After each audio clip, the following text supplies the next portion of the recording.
الحق من ربك فلا تكن من الممترين.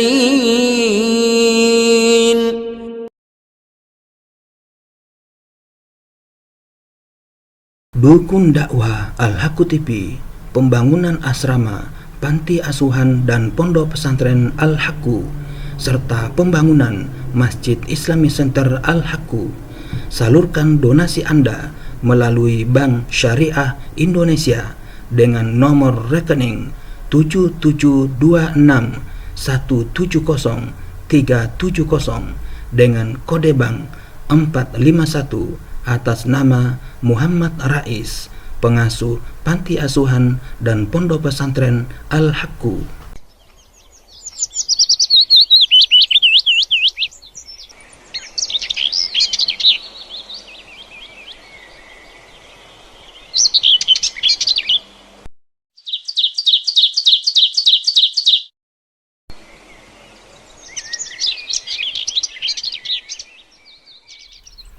Bismillahirrahmanirrahim. Assalamualaikum warahmatullahi wabarakatuh. Alhamdulillahi rabbil alamin. Wassalatu wassalamu ala nabiyyina Muhammadin wa ala alihi wa ashabihi wa man tabi'ahuda ila yaumiddin, amma ba'd. Para sobat Al-Haqqu TV dimanapun Anda berada, alhamdulillah kita bersua kembali dalam rangka melanjutkan penyampaian materi tentang Sirah Nabawiyah yang ditulis oleh Syekh Sofiur Rahman Al-Mubarakfuri. Yang kali ini kita telah sampai ke bagian yang kedua dengan judul kekuasaan dan imarah di kalangan bangsa Arab. Mari kita mulai materi ini. Bagian kedua, kekuasaan dan imarah di kalangan bangsa Arab. Selagi kita hendak membicarakan masalah kekuasaan di kalangan bangsa Arab sebelum Islam, berarti kita harus membuat miniatur sejarah pemerintahan, imarah atau keemiratan, agama dan kepercayaan di kalangan bangsa Arab agar lebih mudah bagi kita untuk memahami kondisi eksternal saat kemunculan Islam. Para penguasa jazirah tatkala terbitnya matahari Islam bisa dibagi menjadi dua bagian. Pertama, raja-raja yang mempunyai mahkota, tetapi pada hakikatnya mereka tidak bisa merdeka dan berdiri sendiri. Yang kedua, para pemimpin dan pemuka kabilah atau suku yang memiliki kekuasaan dan hak-hak istimewa seperti kekuasaan para raja.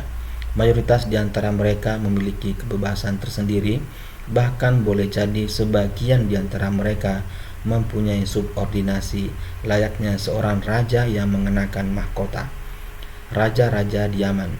Suku terdahulu yang dikenal di Yaman dari kalangan Arab Aribah adalah kaum Saba. Mereka bisa diketahui lewat penemuan fosil Aur yang hidup 20 abad sebelum Masehi. Puncak peradaban dan pengaruh kekuasaan mereka dimulai pada 11 tahun sebelum Miladiah. Perkembangan mereka bisa dibagi menurut tahapan-tahapan berikut ini.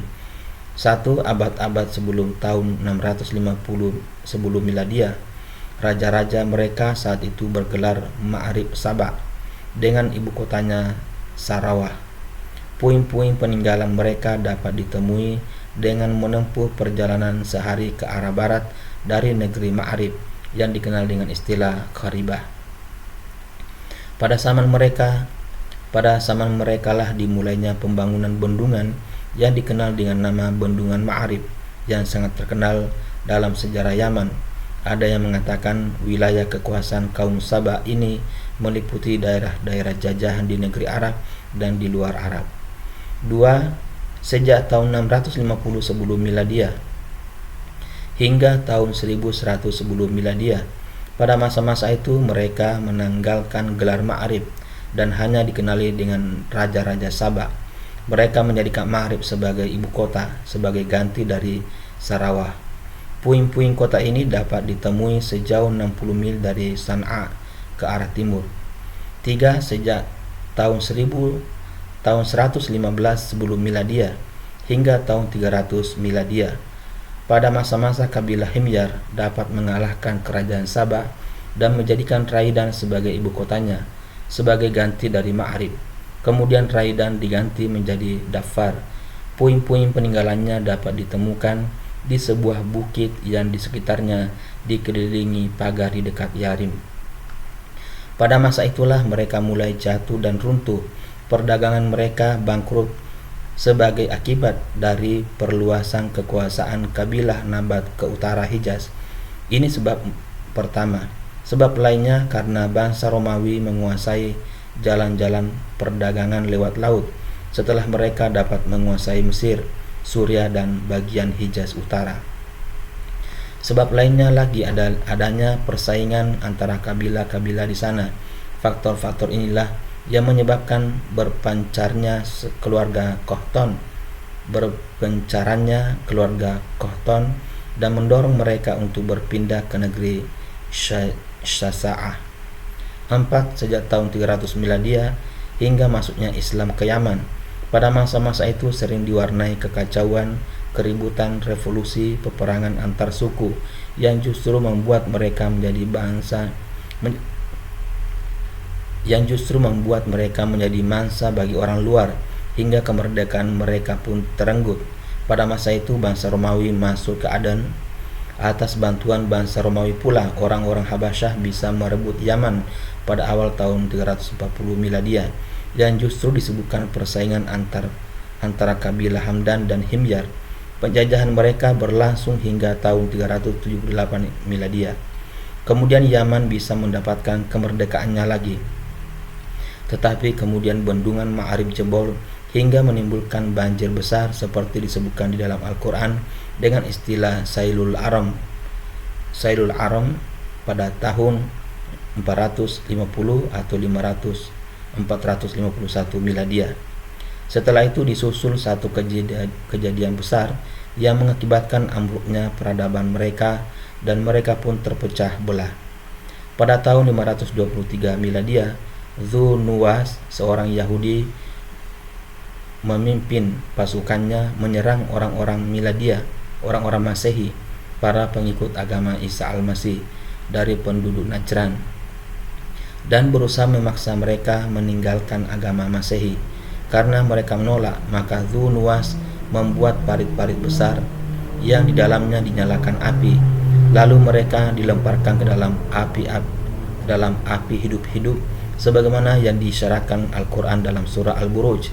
Kejadian ini membakar dendam di hati orang-orang Nasrani dan mendorong mereka untuk memperluas daerah kekuasaan dan penaklukan yang dimotori Imperium Romawi untuk menguasai negeri Arab.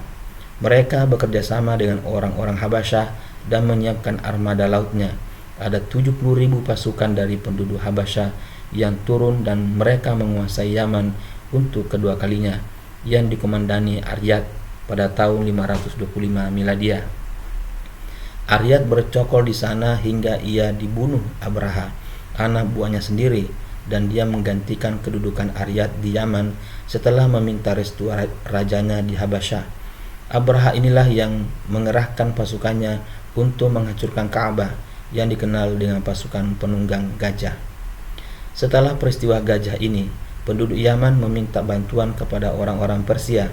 Dengan kerjasama ini mereka bisa mengusir orang-orang Habasyah dari Yaman hingga mereka memperoleh kemerdekaannya pada tahun 575 Miladiyah yang dipimpin Ma'di Yakrib bin Saib Zi Yazan al-Himyari.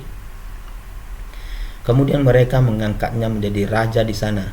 Ma'di Yakrib masih mempertahankan sejumlah orang dari penduduk Habasyah sebagai pengawal yang selalu menyertai prosesinya, yang justru menjadi bumerang baginya. Suatu hari mereka bisa membunuhnya. Dengan kematiannya pupuslah sudah dinasti raja dari keluarga Zi Yazan. Setelah itu Kisra mengangkat penguasa dari bangsa Persia di Sana'a dan menjadikan Yaman sebagai salah satu wilayah kekuasaan Persia.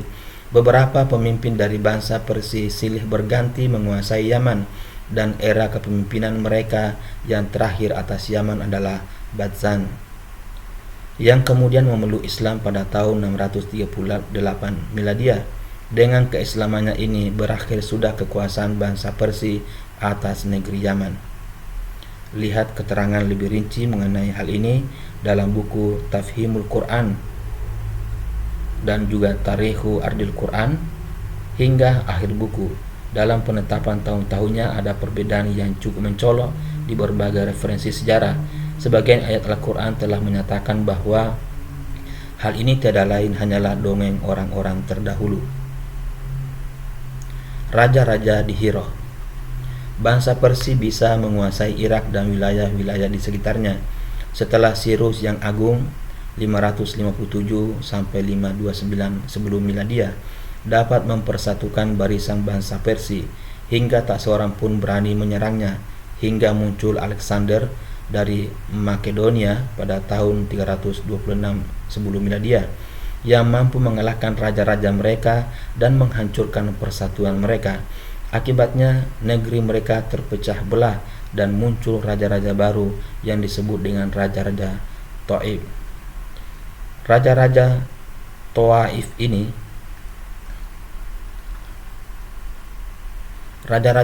ini berkuasa atas wilayah-wilayahnya sendiri secara terpecah hingga tahun 230 sebelum miladia. Pada era kekuasaan raja-raja Taif ini, orang-orang Qahtan berpindah dan menguasai daerah subur di Irak. Kemudian mereka bergabung dengan keturunan Adnan yang juga berhijrah, dan mereka bersama-sama menguasai sebagian dari Jazirah Eufrat. Kekuasaan bangsa Persia kembali bangkit pada era Ardashir, pendiri pemerintahan Sasaniyah sejak tahun 226 miladia. Dia berhasil mempersatukan bangsa Persia dan menguasai orang-orang Arab yang menetap di daerah-daerah pinggiran kekuasaannya. Ini merupakan sebab kepindahan orang-orang Qudo'ah ke Syam, sedangkan penduduk Hirah dan Anbar tunduk kepada Ardashir. Pada era Ardashir inilah Juzaimah al-Waddah berkuasa atas Hirah dan sebagian penduduk Irak serta daerahnya Robi'ah dan Mudor. Ardashir merasa mustahil dapat menguasai bangsa Arab secara langsung, namun dia juga tidak mau jika mereka mencaplok daerah-daerah pinggiran dari kekuasaannya, kecuali jika dia mempunyai beberapa orang yang dapat dipercaya dan mau mendukungnya.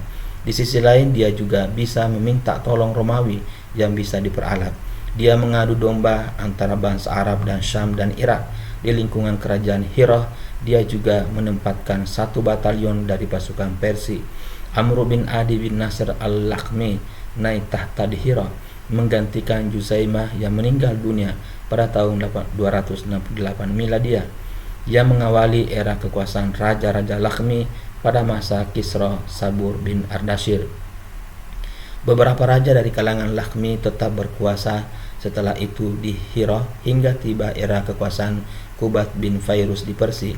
Pada saat itu yang berkuasa adalah Masdak yang mengajak kepada gaya hidup permisifisme. Banyak rakyatnya yang meniru gaya hidup ini. Begitu pula Kubat dari Persia. Kubat mengirim utusan kepada Raja Hirah, yaitu Al-Munzir bin Mas'ud Sama', mengajaknya untuk memilih jalan hidup ini dan menjadikannya sebagai agama. Namun Al-Munzir menolak ajakan itu dengan sikap ksatria, sehingga Kubat mengucilkannya. Sebagai pengganti Al-Munzir, dia mengangkat Al-Haris bin Amr bin Hijr al-Kindi setelah memenuhi ajakan Kubat untuk menerapkan gaya hidup yang diciptakan Masdak. Pengganti Kubat adalah Kisra Anushirwan yang sangat benci gaya hidup ini. Dia membunuh Al-Masdak dan entah berapa banyak para pengikutnya. Dia mengangkat kembali Al-Munzir sebagai penguasa di Hirah. Sebenarnya Al-Haris bin Amr memintanya, tetapi dia justru dibuang ke Darul Kalb dan meninggal di sana. Sistem kerajaan terus berlanjut setelah Al-Munzir bin Ma'us Sama' hingga masa kekuasaan An-Nu'man bin Al-Munzir. Dialah yang memancing kemarahan Kisra karena berbagai perhiasan yang diurus Said bin Adi al-Ibadi. Kisra mengirim utusan kepada An-Nu'man menemui Hani bin Mas'ud, pemimpin suku Syaiban, seraya menitipkan keluarga dan harta bendanya. Setelah itu dia menghadap Kisra. Akhirnya dia dijebloskan ke dalam penjara hingga meninggal dunia. Sebagai penggantinya, Kisra mengangkat Iyas bin Kubaisyah at-Toyy. dan memerintahkannya mendatangi Hani bin Mas'ud untuk meminta barang-barang yang dititipkan kepadanya. Namun dengan sikap ksatria dan gagah berani, Hani menolak permintaan itu. Maka Kisra mengizinkan Iyas untuk memeranginya. Dengan dibantu pasukan perang Kisra, terjadilah peperangan yang dahsyat antara kedua belah pihak di Dzikor. Suku Syaiban mendapatkan kemenangan yang gemilang dalam peperangan ini dan mampu menghancurkan pasukan Persia. Inilah untuk pertama kalinya bangsa Arab memperoleh kemenangan atas bangsa selain Arab. Hal ini terjadi tak lama setelah kelahiran Rasulullah SAW, sebab beliau dilahirkan 8 bulan setelah Iyas bin Qubaisyah berkuasa di Hira. Setelah Iyas, Kisra mengangkat seorang penguasa dari bangsa Persia di Hira pada tahun 632 Miladiyah. Kekuasaan kembali dipegang suku Lakham. Di antara penguasa dari kalangan mereka adalah Al-Munzir yang bergelar Al-Ma'rur. Namun kekuasaannya ini hanya bertahan selama 8 bulan dengan kedatangan Khalid bin Al-Walid beserta pasukan muslimin. Lihat Muhadaratu Tarikhil Umam Al-Islamiyah oleh Al-Khadri jilid 1 halaman 29-32. Raja-raja di Syam. Pada masa bangsa Arab banyak diwarnai perpindahan sebagai kabilah, maka suku-suku Qudo'ah juga ikut berpindah ke berbagai daerah di pinggiran Syam dan mereka menetap di sana. Mereka adalah Bani Sulaih bin Halwan. Di antara mereka adalah Bani Daj'am bin Sulaih yang dikenal dengan sebutan Ad-Daja'amah. Mereka dipergunakan bangsa Romawi sebagai tameng untuk menghadapi gangguan orang-orang Arab, sekaligus sebagai benteng pertahanan untuk menghadang bangsa Persia. Untuk itu bangsa Romawi mengangkat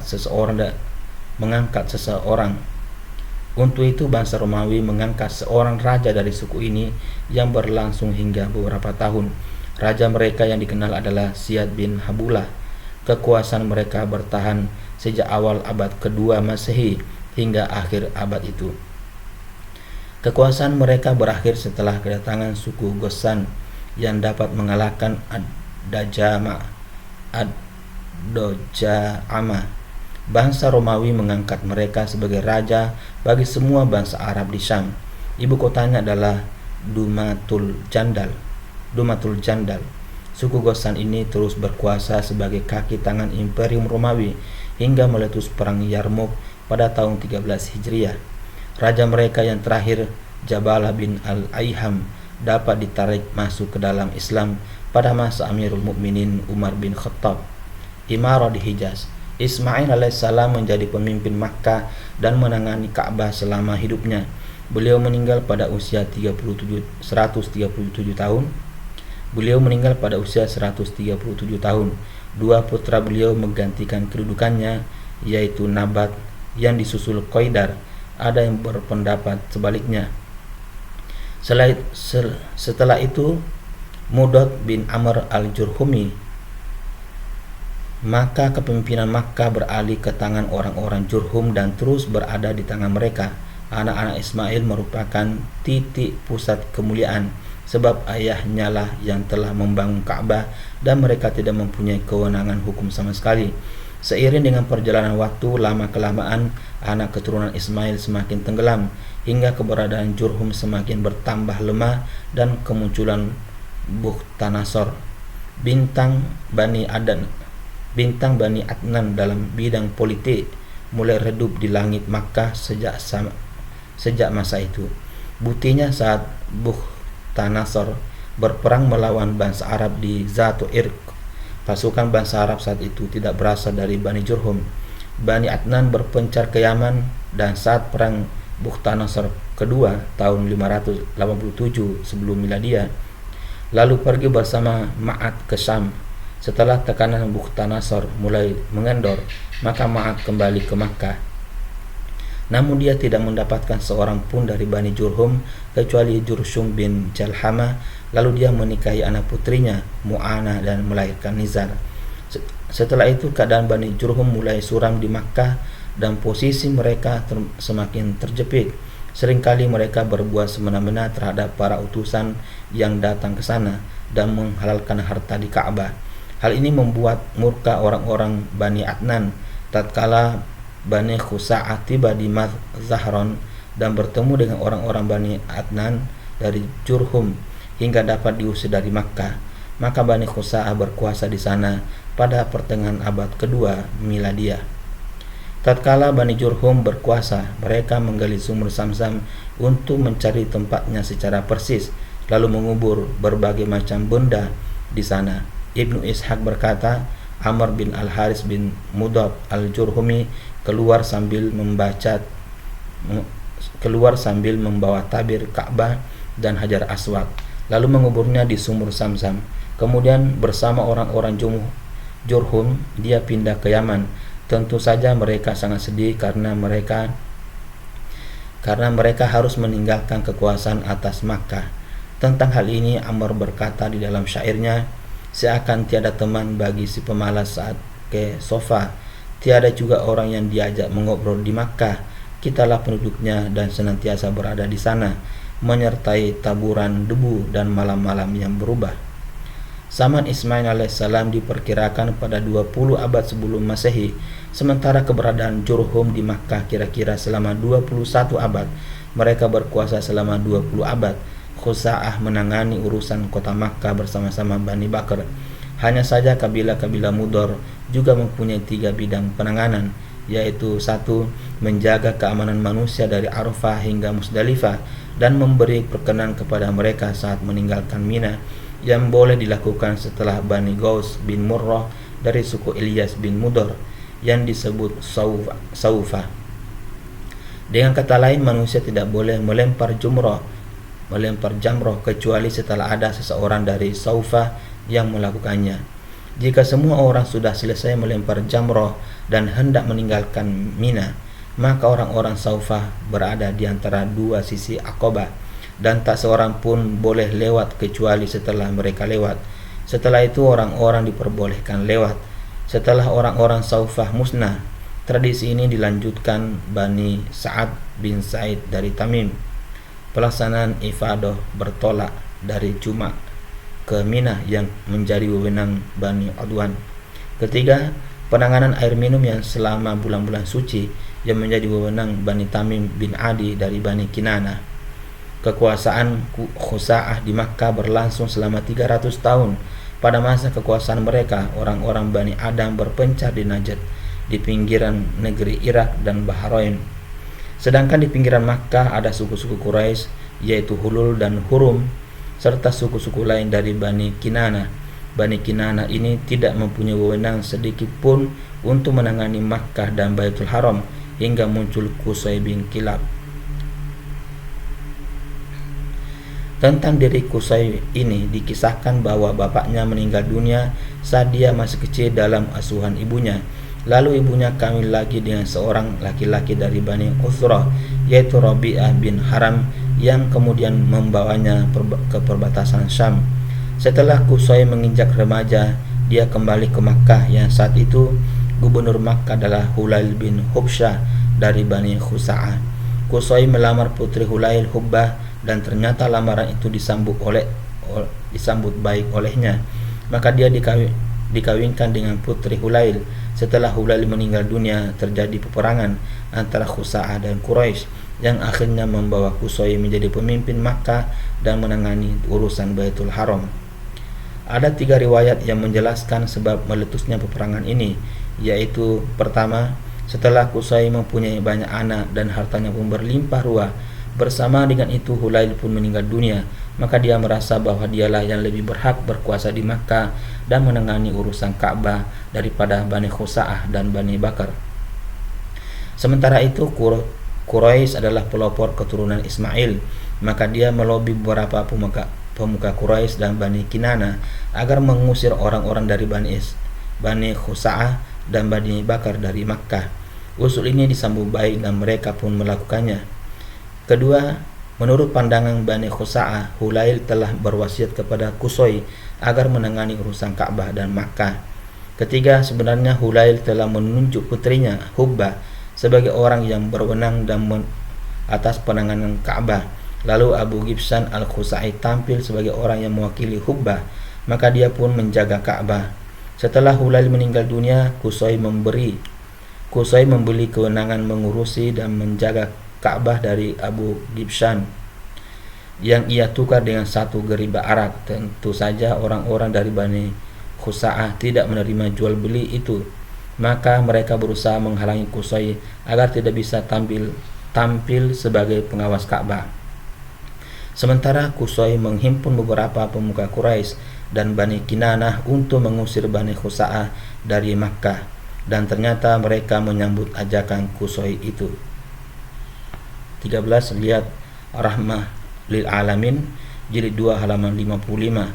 Abu Ghibshan adalah seorang pemabuk dan benar-benar sudah ketagihan arak, sehingga dia rela menjual hak pengawasan terhadap Ka'bah dengan arak.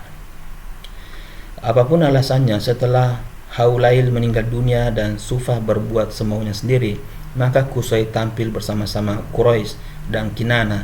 Bani Khuza'ah dan Bakar siap menghadang di hadapan Qusay, tapi Qusay lebih dahulu bertindak.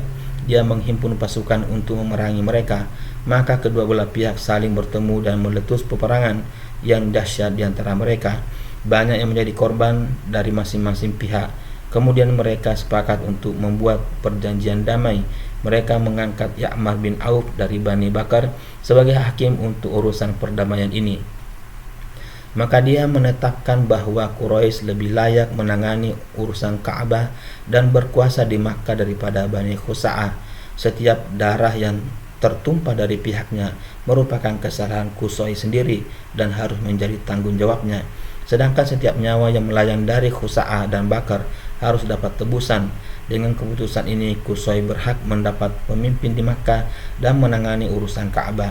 Karena mungkin dirasa kurang adil, maka saat itu Ya'mar dijuluki Asyadzakh, orang yang menyimpan. Qusay berkuasa di Makkah dan menguasai Ka'bah dan menangani orang berkuasa. Qusay berkuasa di Makkah dan menangani urusan Ka'bah pada pertengahan abad ke-5 Miladiyah, tepatnya pada tahun 440 Miladiyah. Dengan adanya kekuasaan di tangan Qusay ini, maka Quraisy memiliki kepemimpinan yang utuh dan sebagai pelaksana kekuasaan di Makkah. Di samping itu, dia juga menjadi pemimpin agama di Baitul Haram yang menjadi tujuan kedatangan semua bangsa Arab dari segala penjuru. Di antara tindakan yang dilakukan Qusay, dia mengumpulkan kaumnya untuk membangun rumah-rumah di Makkah dan membuat batas-batas menjadi 4 bagian di antara kaumnya. Setiap kaum dari Quraisy harus menempati tempat yang telah ditetapkan bagi masing-masing. Dia menetapkan tempat bagi Nas'ah, keturunan Sofan, Adwan dan Murrah bin Auf. Dia melihat hal ini sebagai tuntutan agama yang tidak bisa diubah lagi. Di antara peninggalan Qusay, dia membangun Darun Nadwah di sebelah utara masjid dan di sebelah utara masjid atau Ka'bah. Pintunya langsung berhubungan dengan masjid. Darun Nadwah adalah tempat pertemuan orang-orang Quraisy untuk membicarakan masalah-masalah penting. Bangunan ini merupakan kelebihan tersendiri bagi Quraisy karena tempat itu bisa mempersatukan orang-orang Quraisy dan sebagai tempat untuk memecahkan berbagai masalah dengan cara yang baik. Qusay mempunyai beberapa wewenang dalam kekuasaannya, yaitu 1. Sebagai pemimpin di Darun Nadwah. Di tempat itu para Quraisy mengadakan musyawarah untuk memecahkan masalah-masalah penting yang mereka hadapi dan juga untuk menikahkan putri mereka. Yang kedua, pemegang janji. Tak seorang pun berhak memegang panji. Tak seorang pun berhak memegang panji atau bendera perang kecuali di tangannya. 3. Hijabah atau wewenang menjaga pintu Ka'bah. Tak seorang pun boleh membuka pintu Ka'bah kecuali dia. Dengan begitu dia pula yang berhak mengawasi dan menjaganya. 4. Memberi minum orang-orang yang menunaikan haji. Dia bertanggung jawab mengisi tempat-tempat air bagi orang-orang yang menunaikan haji dan ditambah dengan sedikit korma atau anggur kering, sehingga semua orang yang datang ke Makkah bisa minum sepuas-puasnya. 5. Jamuan bagi orang-orang yang menunaikan haji. Maksudnya Dia menyediakan jamuan yang disajikan bagi orang-orang yang menunaikan haji lewat undangan. Untuk itu Qusay meminta pajak kepada orang-orang Quraisy pada musim haji yang harus diserahkan kepada Qusay. Dengan pajak yang terkumpul itu, dia bisa membuat makanan untuk disajikan kepada mereka, khususnya mereka yang tidak banyak hartanya dan tidak mempunyai bekal yang memadai. Semua itu menjadi wewenang di tangan Qusay. Sebenarnya Abdu Manaf, anaknya yang kedua, lebih terpandang dan dihormati hidupnya, berbeda dengan kakaknya Abdul Dar yang kurang disukai. Maka Qusay pernah berkata kepadanya, "Aku akan mempertemukan diriku dengan semua kaum jika memang menganggapmu lebih terhormat." Namun akhirnya Qusay menyerahkan kekuasaan kepada Abdul Dar demi kemaslahatan Quraisy. Dia berikan wewenang untuk mengurus Darun Nadwa, hijabah, panji, penyediaan air dan makanan. Qusay tidak menentang dan menyanggah apapun yang dilakukan anaknya Abdul Dar. Kewenangan yang berjalan semasa hidup Qusay dan sepeninggalan ini dianggap layaknya agama yang harus diikuti. Setelah Qusay meninggal dunia, kewenangan ini terus dijalankan anak-anaknya dan tidak ada perselisihan di antara mereka. Tetapi setelah Abdul Manaf meninggal dunia, kerabatnya dari keturunan pamannya mulai mengusik kedudukan itu. Karena masalah ini, Quraisy terbagi menjadi dua kelompok dan hampir saja mereka saling berperang. Tetapi mereka segera berdamai dan sepakat untuk membagi kedudukan tersebut. Akhirnya ditetapkan kewenangan mengurus air minum dan makanan diserahkan kepada keturunan Abdul Manaf. Sedangkan urusan Darun Nadwa, panji dan hijabah diserahkan kepada keturunan Abdul Dar. Keturunan Abdul Manaf menetapkan untuk membuat undian siapakah yang berhak mendapatkan kedudukan ini. Akhirnya undian itu jatuh kepada Hashim bin Abdul Manaf. Dialah yang berwenang menangani penyediaan air minum dan makanan sepanjang hidupnya. Setelah Hashim bin Abdul Manaf meninggal dunia, kedudukan ini dilanjutkan saudaranya Al-Muttalib bin Hashim bin Abdul Manaf, kakek Rasulullah SAW. Setelah itu dilanjutkan anak-anaknya hingga datang Islam, dan kewenangan ini ada di tangan Al-Abbas bin Abdul Muttalib. Lihat Sirah Nabawiyah Ibnu Hisham. Selain itu, Quraisy masih mempunyai beberapa kedudukan lain yang dibagi di antara mereka. Dengan begitu mereka telah membentuk satu pemerintahan kecil, atau tepatnya pemerintahan kecil yang demokratis. Ada pembatasan masa jabatan dan bentuk-bentuk pemerintahan yang menyerupai sistem pemerintahan pada zaman sekarang, yang dikenal dengan istilah parlemen dan majelis permusyawaratan. Inilah kedudukan tersebut. 1. Al-Isar, atau penanganan tempat api pada berhala untuk pemberian sumpah yang menjadi wewenang Bani Jum'ah. 2. Tahjirul Amwal, atau penanganan korban dan nazar yang menyampaikan kepada berhala-berhala. Begitu pula penyelesaian permusuhan dan persahabatan yang menjadi wewenang Bani Saham. 3. Permusyawaratan yang menjadi wewenang Bani Asad. 4. Al-Ashnak, atau pengaturan tebusan dan denda yang menjadi wewenang Bani Taim. 5. Hukuman atau pembawa panji kaum yang menjadi wewenang Bani Umayyah. 6. Al-Qubah, atau penanganan militer dan pasukan kuda yang menjadi wewenang Bani Makhzum. 7. Duta yang menjadi wewenang Bani Adi. Kekuasaan di berbagai penjuru Arab. Di bagian muka telah kami singgung tentang kepindahan kabilah-kabilah Qahtan dan Adnan. Sementara negeri Arab sendiri terpecah-pecah. Kabilah-kabilah yang berdekatan dengan Hira mengikuti Raja Ghassan. Hanya saja subordinasi ini hanya sekadar nama, tidak dalam prakteknya. Sedangkan daerah-daerah di Jazirah Arab mempunyai kebebasan secara mutlak. Pada hakikatnya, kabilah-kabilah ini mempunyai pemuka-pemuka yang memimpin kabilahnya masing-masing. Kabilah adalah sebuah pemerintahan kecil yang asas eksistensi politiknya adalah kesatuan fanatisme adanya manfaat secara timbal balik untuk menjaga daerah dan menghadang musuh dari luar. Kedudukan pemimpin kabilah di tengah kaumnya tak ubahnya kedudukan seorang raja. Anggota kabilah mengikuti apapun pendapat pemimpinnya, tatkala damai maupun perang. Tidak ada yang tercecer dari penanganannya, seperti apapun keadaannya. Dia mempunyai kewenangan hukum dan otoritas pendapat, seperti layaknya seorang pemimpin diktator yang perkasa. Sehingga ada kalanya jika seorang memerangi murka, sekian ribu mata pedang akan ikut berbicara tanpa perlu bertanya apa yang membuat pemimpin kabilah itu murka.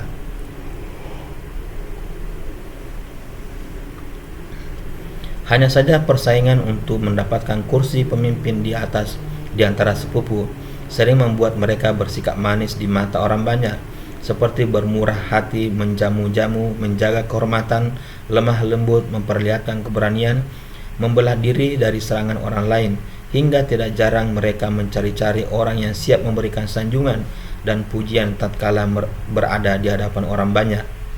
Terlebih lagi para penyair yang memang menjadi penyambung lidah setiap kabilah pada masa itu, hingga kedudukan para penyair pada saat itu sama dengan kedudukan orang-orang yang sedang bersaing mencari simpati. Pemuka atau pemimpin kabilah mempunyai hak-hak istimewa. Dia mendapatkan 1/4 bagian dari harta rampasan perang, harta rampasan yang diambil untuk dirinya sendiri sebelum ada pembagian, jarahan di tengah perjalanan sebelum tiba di kancah peperangan, dan kelebihan pembagian harta rampasan yang memang tidak bisa dibagi di antara para pasukan perang seperti onta, kuda, dan lain-lainnya. Kondisi politik telah kami jelaskan tentang para penguasa di Arab. Sekarang akan kami jelaskan sedikit gambaran tentang kondisi politik di kalangan mereka. Kondisi politik di 3 wilayah yang ada di sekitar Jazirah Arab merupakan garis menurun, merendah, dan tidak ada tambahan yang mengarah ke atas. Manusia bisa dibedakan antara tuan dan budak, pemimpin dan rakyat. Para tuan, terlebih lagi seluruh Arab, berhak atas semua harta rampasan dan kekayaan, dan hamba diwajibkan membayar denda dan pajak. Dengan istilah lain yang lebih gamblang, rakyat bisa diumpamakan ladang yang harus mendatangkan hasil dan memberikan pendapatan bagi pemerintah. Lalu para pemimpin menggunakan kekayaan itu untuk berpoya-poya, mengumbar syahwat, bersenang-senang, memenuhi kesenangan dan kesewenang-wenangannya, sedangkan rakyat dengan kebutaannya semakin terpuruk dan dilingkupi kezaliman dari segala sisi. Mereka hanya bisa merintih dan mengeluh, tidak berhenti sampai di sini saja. Bahkan mereka masih harus menahan rasa lapar, ditekan dan mendapat berbagai macam-macam penyiksaan dengan sikap diam tanpa mengadakan perlawanan sedikit pun.